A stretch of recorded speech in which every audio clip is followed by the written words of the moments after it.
Well, this afternoon we have a great privilege of interviewing George Smith. George is a multifaceted, long-standing resident of Red Deer. His life in Red Deer goes back as far as 1957. That's correct. And it includes both your vocation, which is real estate, and your significant involvement in the evolution and development of skiing in Red Deer. Yes, that's true too. So we get the opportunity to talk about both today. Why don't we start, George, with you coming from Ontario to Alberta, and that's Calgary, and then Red Deer. Can you tell us a bit about what brought you to Red Deer? Okay, basically when I got to Calgary, my mom and dad were on their way to Victoria, and my sister lived in Calgary. And she married a serviceman which lived in Calgary, so they ended up in Calgary. So anyway, my mom and dad were on their way to Victoria, and I stopped off and stayed in Calgary because I didn't want to go to Victoria at that time. So anyway, they were going to come back and pick me up and take me back, but I decided, no, I'm going to stay in Calgary. And I lived with my sisters in Calgary for a while. And I got a job in a sporting goods store in Calgary. And that started everything going here. When I got a sporting goods store, then I got to get involved in the ski area and the ski business, because that's what the store was turning into at that time.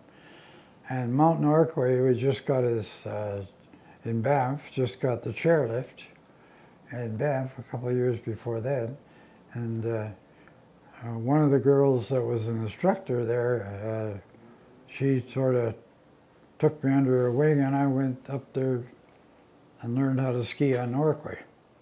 And then I done all the different things I had to do on Norquay, and ski a lot, and then I ended up at Lake Louise and back to Norquay again, and then I got into ski racing and downhill racing, and I broke 4 pairs of skis downhill, and had a few crashes and falls, but we made it through. You survived, and you survived till today. And then I met, our other store, we had 2 stores, they had 2 stores in Calgary, and I was in one store, and Don Moore was in the other store. That was Builder's Hardware? No, this is in Calgary. In Calgary, okay. See, he was in Builder's, he was in, I forget what they called them, the Sportsman, and they called me, ours was Premier Cycle. And so basically I met him there back and forth, and then he moved to Red Deer and got a job with Builder's Hardware. Yeah, I remember them. Okay, so then Builder's Hardware, and then he ended up getting another job with the city as the director for recreation. Recreation director, that's right. Yeah, he succeeded Jarvis Miller. And my father had been involved in reestablishing, they originally called it the Athletic Association right after the war. So he got involved with that quite heavy. So anyway, there was a vacancy at Builder's Hardware then, because Don had moved to the city. Builder's Hardware were looking for somebody. So Don recommended me to them, so I went up to them, got an interview, got a job with there, and that's how I got to Red Deer in 1957. Well, that was the start of the story. That's the start of the story, so that's how I got here. But I was quite enthralled with the ski business and skiing. So and then Builder's Hardware changed hands and things changed, and I went back to Calgary for, I think it was about 6 months, and then Bob Gish phoned me from Gish's Hardware and said he wanted somebody to look after his sporting goods section. So I came up and got up to Red Deer here, and I got back again into Red Deer. And then I met, because I was skiing, I met a few people that was ski-wise, but they didn't really have any place to ski, so we got together, and with the help of Don Moore, we formed the ski club. That'd be about That'd be in about 1959, 60, somewhere in there. Right. The early 60s. So anyway, we got in there, and then Don and I formed a ski club at, I remember the old recreation center downtown, and we had 4 or 5 people there, and formed a ski club with president, secretary, whatever, and got the ski club going. And once we got the ski club going, obviously we had no ski hill yet, so we had to have a ski hill.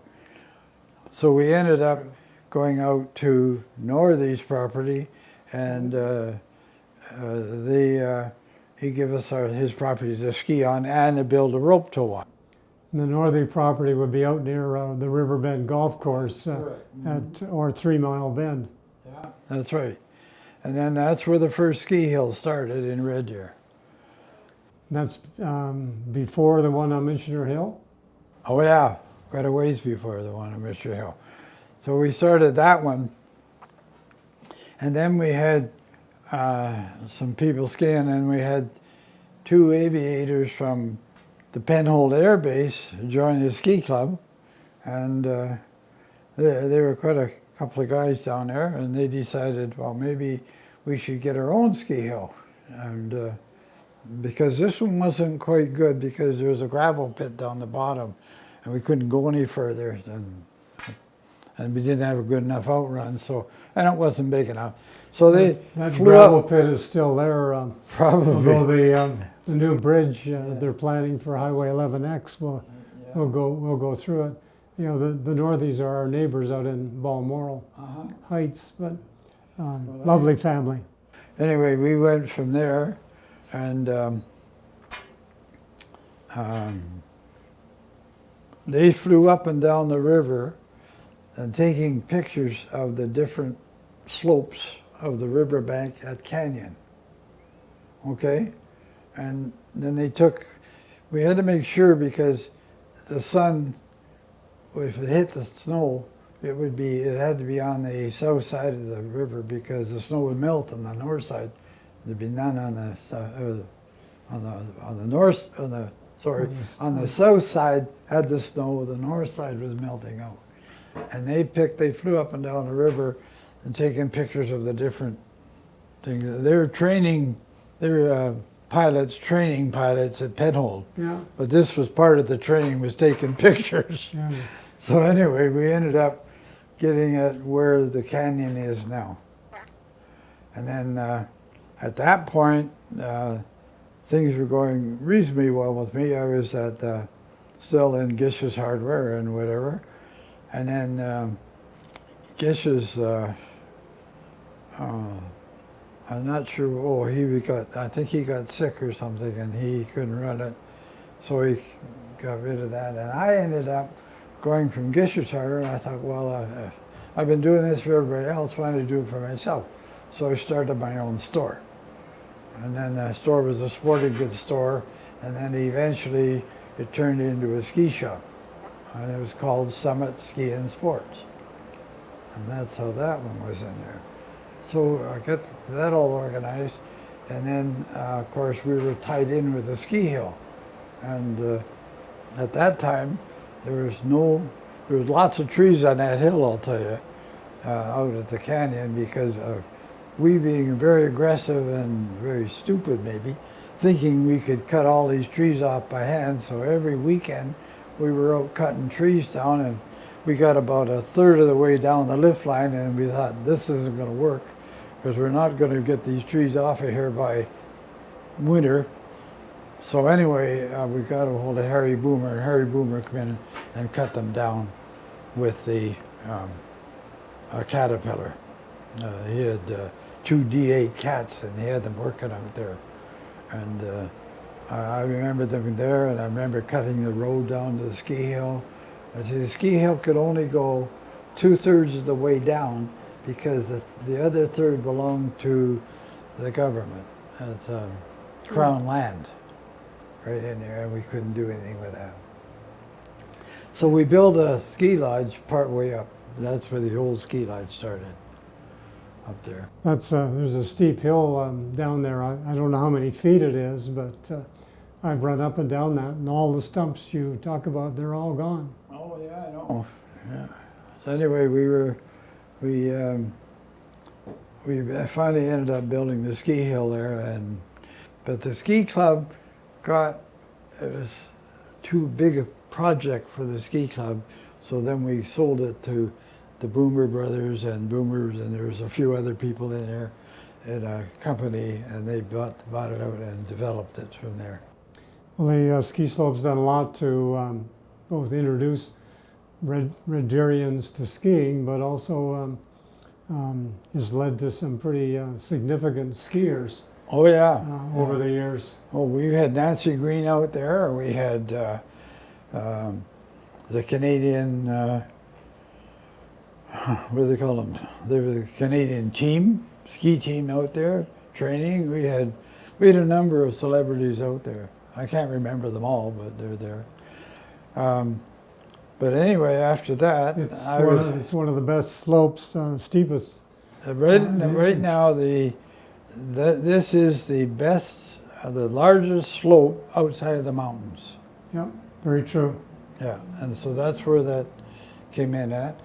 And it's also an old site because that's where Peter Fiddler crossed the Red Deer River in 1792. oh, is that right? I So didn't know you weren't that quite part the of it. first. Yeah. Yeah. But anyway, at that point, I was in the ski business, and then the ski hill was having a little trouble there, and I thought, well, I better get out of the ski hill and whatever. So I basically got out of my own business, and that's when I started in the real estate. And I started selling real estate in 1974, April of 1974. So you've been in that business for 48 years. That's correct. Congratulations. Yeah. Been in selling real estate for 48 years. Now, I started real estate with Melton Real Estate out of Edmonton because they were opening a new office here. And I had checked, because I didn't want to get in with a real estate that I didn't really know. So I checked the backgrounds of different real estate companies, and there was one in Red Deer that was chasing me like mad and whining and dining and wanted me to go over there. And I ended up with Melton's. And so I had a year or two with Melton's, and then Melton's sold out to A.E. LePage. Okay, now A.E. LePage was a very large company, and they had very similar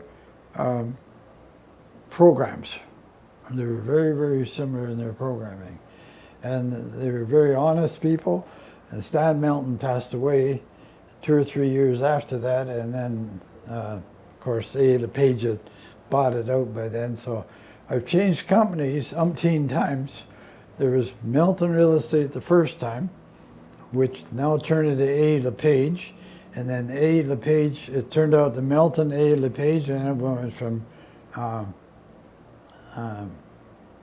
went from Melton to A.E. LePage Prairies, then it went to A.E. LePage, there was another Western Limited, and then the Prairies Limited, and then it went, and then they bought out Royal Trust, the brokerage department there, and it ended up with A.E. LePage, Royal LePage. They put the Royal LePage. They started with it in the back, but they ended up with it at the front with Royal LePage. And then they franchised them out. And that was one big company at one time. And I actually worked for that company. But now we are independent contractors to the company. And because they franchised them out. And like this company that I'm working for now is Royal LePage Network. Is the one we have. So there, anyway, I moved all these companies, but we went with the same company. Never moved my desk. So name changes, personnel changes, but you didn't change. Yeah. No, I just at the same place. So, but anyway, that was that, and then I've had a very successful year. I went through the 80s, which was a very tough year for real estate because that's when Mr. Trudeau put in the National Energy Program, and that became a problem for Alberta because a lot of people left Alberta and went back home east or whatever. So that's where I was having, actually, funny enough, some of my best years were in those 1980s. Because number one, my Commission? Or? no, my people that are in other companies, they were quitting. Competitors. Competitive. So my competitors were quitting and I was still going strong. So it really helped out in those years, and I was very strong in those years, and I was strong right up until, well, till my wife passed away, which is 15 years ago. And then that became a little bit of an issue, and I didn't know what I wanted to do, and then I thought, nah, I'm going back. I'm going to stay where I am, do my own thing, and here I am, still 70 or 48 years later. I'm still here. Well, you've done well and stood the test of time. I think one of the biggest things that I did is the fact is that I like people, I like dealing with people, and I like to help them out. And that ended, I think that was my whole success story, was the fact that the people, I got to like them, they got to like me, I did things with them and helped them out of their predicaments, because when you're selling a house or whatever, there's always a reason.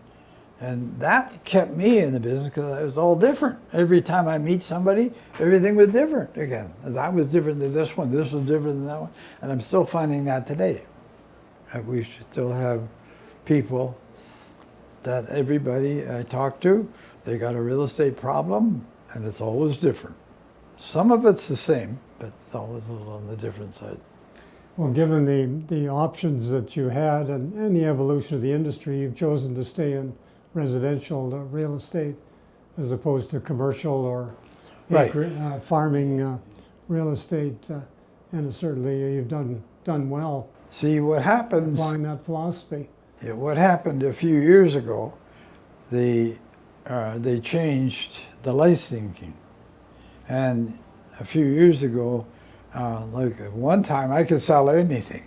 I could sell farms. I remember one of my first deals was a farm, and I knew nothing about farms. And it was really, really funny. And I can tell you a little story on that one, is that this fellow phoned me out one day, and he says, I'm coming up to Red Deer, and I want to buy a farm. I want to buy it in investment. He said, I'm looking for a quarter section. I said, okay, fine, let's see what we got. So I went in the quarter section, went looking through, and I knew very little about farms, you know, because I'm not a farmer. So anyway, I drove him out there, and they had put signs on the corners on the fence posts where it was. And so he says, well, I'll tell you what, George, I'll get out here, and I'll meet you up at the house. And I'll walk. I want to walk and see what the land was like, whatever. I didn't know what I was doing, but what he was doing, I didn't have a clue either. But anyway, I ended up at the house, sitting beside the house in my car, and I fell asleep. So I get there, he comes over, knocks on the door and says, oh, well, I'm okay now, I've seen everything I want to see. And I said, don't you want to see inside the house? Nope. Don't want to even see that, don't care what it's like or whatever. So I said, okay, that's fine. So I drove back into town, and we got back to the office, and he says to me, I've got two farms, one is the one you just showed me that I'm really interested in, and I'm interested in one near Bowden. I said, okay, fine. So anyway, I convinced him, I said, well, maybe your best bet, if I were buying an investment like that, I would buy it closer to the major city, because there could be an expansion or something happen, and your land prices will go higher than it will somewhere else, right? True. So anyway, True. He ended up buying this property. And so that's fine. So a few years later, guess who owns the property or bought the property from him? The petrochemical plant. Oh, really? Yeah. So anyway, it ended up where. Out near the Ellis farm? Yeah. Yeah. Union Carbide. Yeah, that's right. Union Carbide bought his farm from him to put the plant on, Really? or part of it, or whatever. 'Cause you only had a quarter section. But he just got really lucky in that one, that he bought that as opposed to buying the one down there. That was your introduction to one aspect of the industry. Yeah, that's right. I've had some really good times with the industry. I've had some lots of fun in the industry. I've had a couple of times where I can tell you a real funny story. That when I first got started, I was phoning this lady, and she had an acreage for sale. So I said, "Would you mind if I come out and look at it?" So I said, she said, "No, come on out and talk to me and whatever." So 3 other guys, they were new in the business too, and we decided to trot out to this place. So we get out near Black Falls. We couldn't find it, so we went out near Black Falls. Now we're a little bit late, about 3/4 an hour late. And we get to Black Falls. There used to be a chicken farm at Black Falls, and the chicken farm. So I went and knocked on the door, and man, this dog came running around from the back, grabbed my pant leg, and was shaking my pant leg. And then this lady, I remember, she had these big high rubber boots on. She was running after the dog, and she came over and booted the dog off there and says, "What do you want?" And I said, "Well, I just thought maybe we'd get some directions." And so she gave us the directions to get to the acres, so we got there. Then we drove in, and of course, we're an hour late. And anyway, I'm knocking on the door, nobody there. And I thought, oh, geez, probably she's out in the backyard. So I went out in the backyard, and I opened the door, the gate, and guess what was there? A goose with goslings. And it came flying at me, so I flew out the gate, got to the door, and squeezed myself between the front door and the other door, the screen door and the other door. Squeezed in there, and this goose was sitting there flapping its wings, and she was just, oh man, was she ever mad at me. So anyway, finally she gave up, and she went back in the thing. And then in the meantime, she went back and took the goslings with her, but the horse got out. Now, and these guys are in the car, the 3 guys were killing themselves, laughing at all this commotion going on. And this horse gets into the flower bed, stomping all over this lady's flower bed, right? Anyway. You didn't get the listing. We got there, and I get there, and I'm trying to shoo this horse off. Now, I don't know anything about horses or nothing, so I'm sitting there, shoo, giddy up, goodbye. And then it took off, and it ran down towards the other gate that we drove in, and it was open. So the other 3 guys finally decided, well, they better get out of the car and help me. And they helped me get out of the car. But I've had quite interesting things like that about real estate, so it's been fun. You know. Well, a little bit of horseplay goes a long way. Oh yeah, there was a lot of fun on that one, and but really,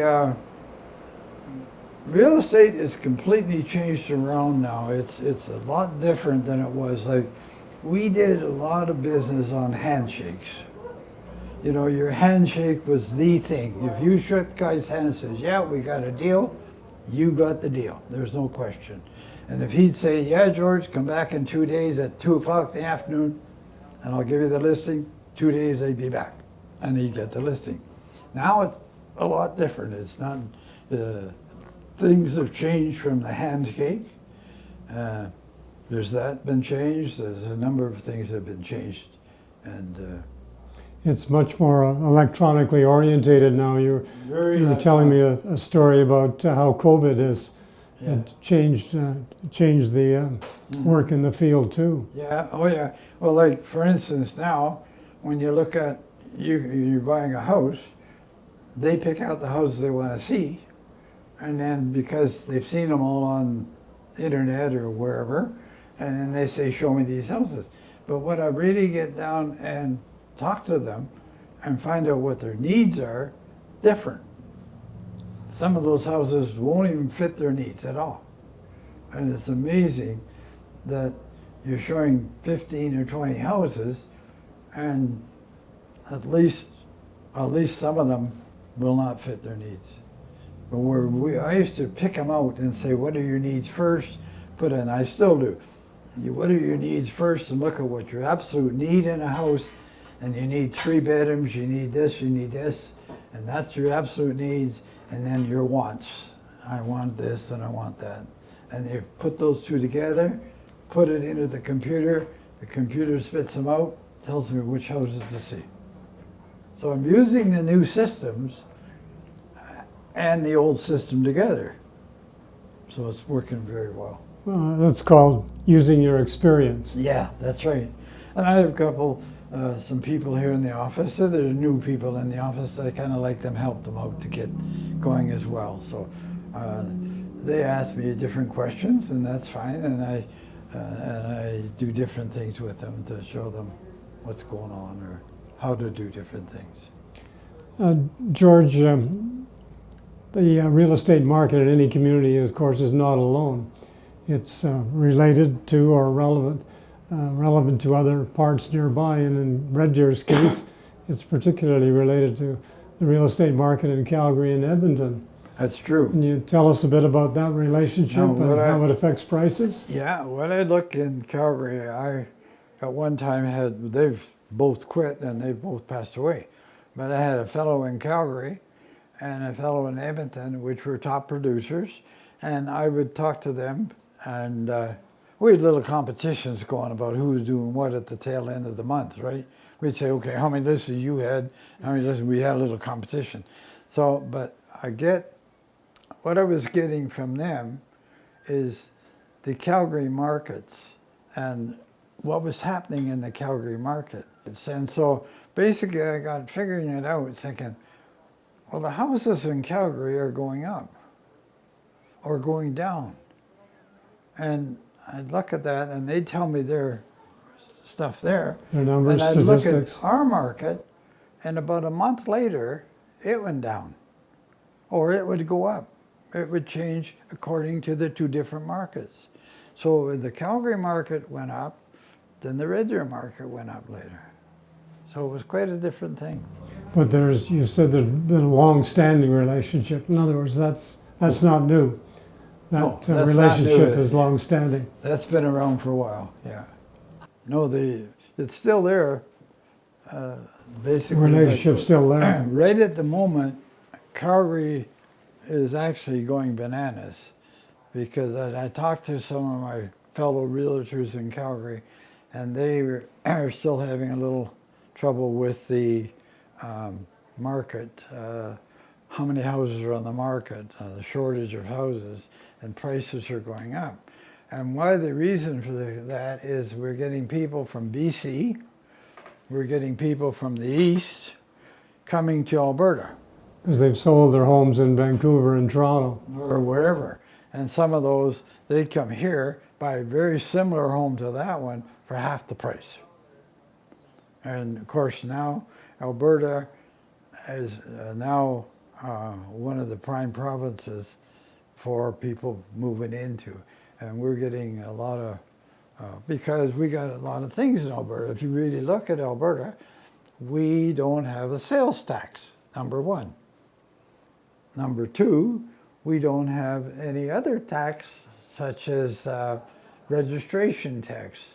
Like in BC, they have a registration tax. When you buy a house, the buyer has to pay to register the house in the government. So, and I sold my mother's house a few years ago, and there was a $2,000 registration tax in Victoria just to register the property and the government things. So we have some things here, and we got jobs here. You look around, there's lots of people stores that haven't got people working. They can't find somebody that wants to work or whatever. And so we're finding a lot of that as well.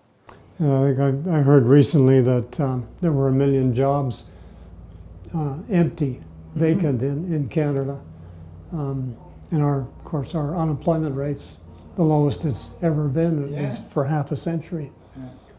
All strong indicators that the market's going to go up, or at least it's going to tighten. Yeah. The interest rate does have an effect on it to a certain point.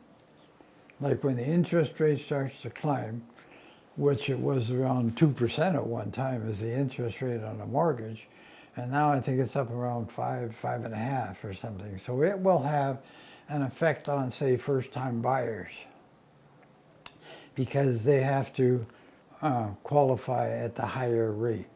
And if you can't qualify and go, my theory on interest is that if you can make the payment, go for it.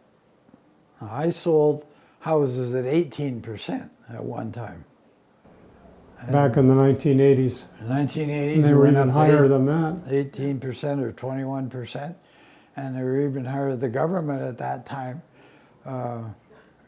if you had to renew your mortgage at that time, then you renew your mortgage, then they took it down to 12.5% and they paid the balance. If you had a variable mortgage, right? Yeah, it was really a good setup for them because it was at 12.5%. But I sold a lot of houses at 10%, 12%, and now when somebody says they've had 2% and it goes up to 3 or 4, they say, oh, geez, the interest rate's high or whatever. Well, it's not really. It's what you can afford. No, interest does have a bearing on it. There is no question about that. But I don't really think that it's as bad as it sounds. I was reading another article recently that implied that one of the most economically reasonable places to be living and buying a house in Canada was Red Deer because the prices were so reasonable. Yes, the prices are still reasonable in Red Deer. And when I look back, and I think when I started, we had houses that, well, half duplexes were $35,000, and now they're $235,000. You know, but if you bought a duplex at $35,000, you made quite a bit of profit if you sold it today and kept it for an investment. So it's still a good investment. You still have to live somewhere, and you either pay rent or you pay a mortgage payment. George, as we close, do you have any advice for people who want to either come to Red Deer and buy a home or enter your vocational field of real estate? Well, there's a lot of people coming to Red Deer to buy. You'll see, right now we have a little bit of shortage of listings, and that's keeping the price leveled out. It's sort of the demand is there, and it's higher demand the higher the prices. That's all. But you can still buy a reasonably good house and have a reasonably good mortgage payment in Red Deer because we do have, the prices are very, very good still. So, and I think the best thing to do with most people is to get qualified first.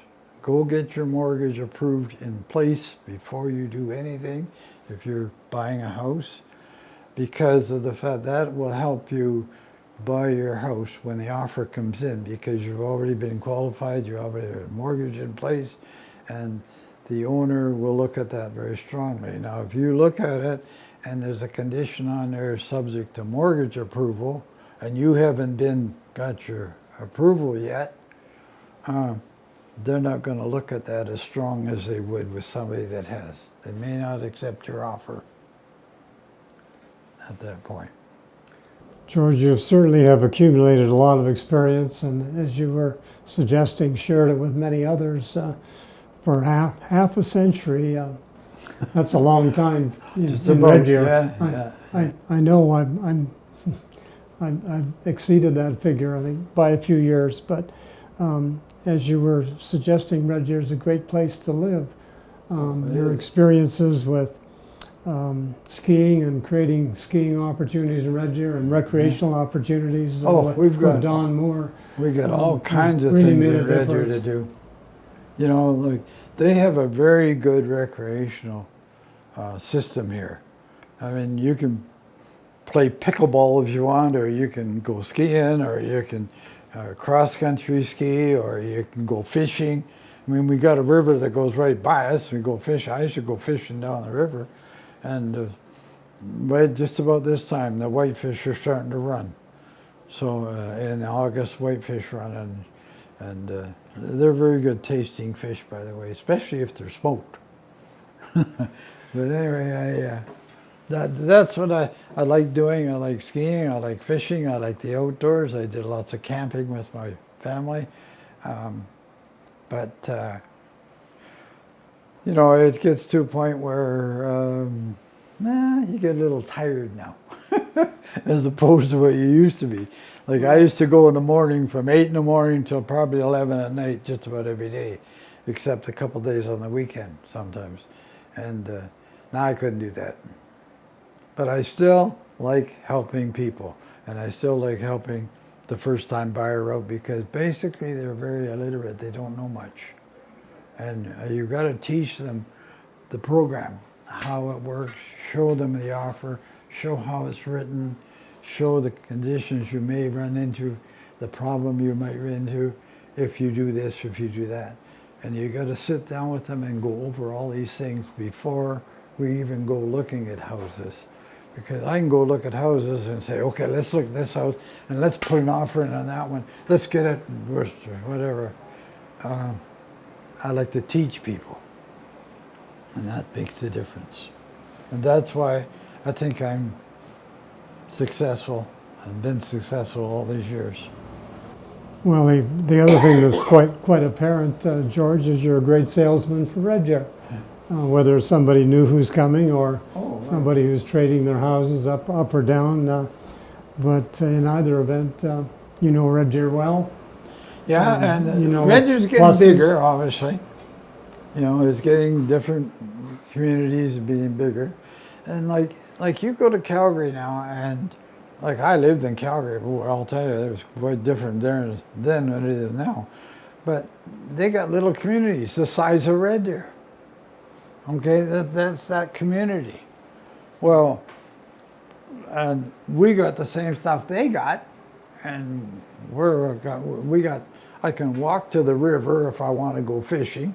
You know, I can walk to just about pretty well from my house any bank in town or anything that I want to do downtown. Grocery stores, I can walk to the grocery store. I don't have to go flying off, getting in the car and going and taking an hour, or even going to work.